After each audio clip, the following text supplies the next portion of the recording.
The scaly-breasted munia, or spotted munia Lansura punctata is known in the pet trade as nutmegmannikin, or spicefinch, is a sparrow-sized estrildid finch native to tropical Asia. This munia eats mainly grass seeds apart from berries and small insects.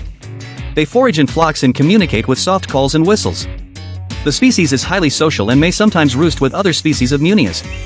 The species is endemic to Asia, and occurs from India and Sri Lanka east to Indonesia and the Philippines.